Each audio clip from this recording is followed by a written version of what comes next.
I think sadness is such a critical emotion, and I feel that it is ultimately a good thing in the end. Sadness is our body's way of communicating to us that something bad has happened, a tragedy perhaps, and it's our body's way of processing the shock. It's our body's way of processing the change.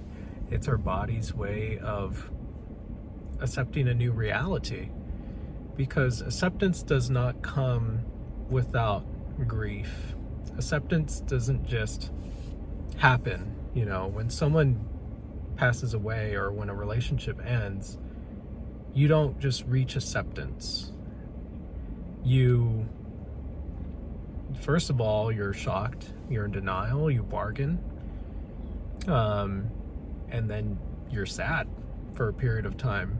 You're angry.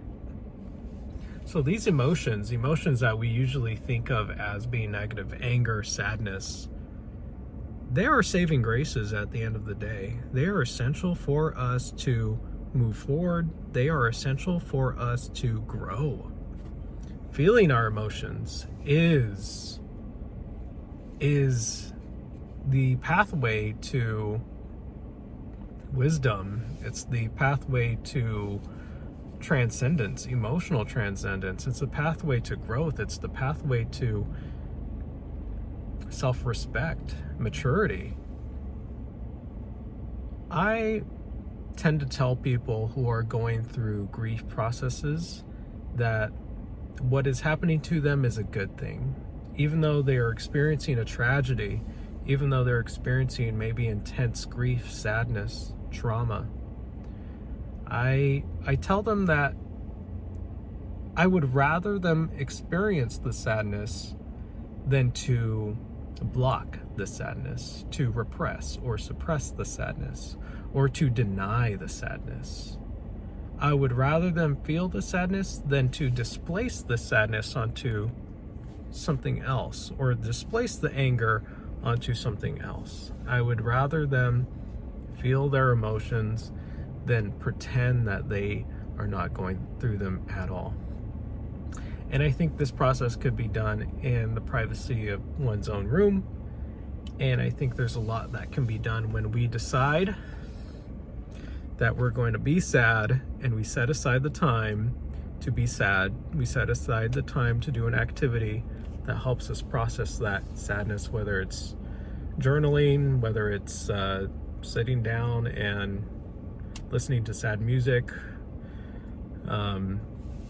maybe going on a walk mindfully to process what it is that hurts. But ultimately, my ultimate message is that feeling your emotions is a victory in and of itself. I feel that feeling sadness is better than being blocked from it. At least when you are grieving, you're progressing. At least when you're feeling sadness, you're progressing. And there's always a legitimate reason to be sad. I feel like any sadness that's within your spirit is valid, and that it needs to be felt. If there's any sadness there, there's a valid reason why it's there, and you have to feel it. You have to honor it. You have to learn from it. You have to examine it. You have to learn how you can take care of yourself, nurture yourself. Perhaps maybe you didn't have nurturing parents, or maybe you didn't have parents at all. You have to learn from this sadness, and you have to teach yourself how you will be what others couldn't be for you. And that is a big piece, I feel, of grieving.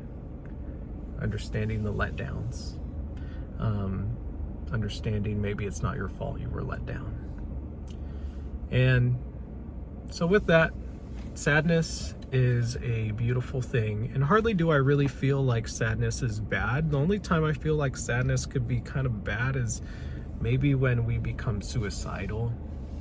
That's sometimes when sadness could be dangerous, or self-harming, or when we cope in an unhealthy way. But for the most part, sadness is a good thing. And there's ways to cope with those things I just mentioned. Sadness is a saving grace. Sadness is a fucking good thing, man, because it gets you to the other side of the bridge. And you cannot reach that side of the bridge without going through the pain. So in a sense, thank God for the pain, and thank God we're feeling it, because without it, we wouldn't learn. Maybe we wouldn't be grateful for the times in our life when we are truly happy. The sadness makes us appreciative of peace, happiness, calmness, stillness. So with that, my ultimate message is sadness is usually always a good thing, unless it's like threatening suicidality or on the border of self-harm. Sadness is always a good thing, and if there's any sadness there, it's there for a reason, and it needs to be felt. And the reward, the benefit, the outcome of feeling the sadness can be transcending. And I don't want to say it's like a blanket, that's a blanket statement for all sadness. I haven't experienced all forms of sadness, so I can't tell you I'm an expert, but I have experienced some, and usually all the sadness that I have processed in my life has led me to a place of maturity, emotional abundance, emotional independence, to self-love, to self-respect, to healthy decision-making, and it's helped me self-correct. It's helped me make better decisions for my overall well-being. So with that, take with what you will, and I hope you all have a wonderful rest of your Tuesday afternoon and or night. Peace and love.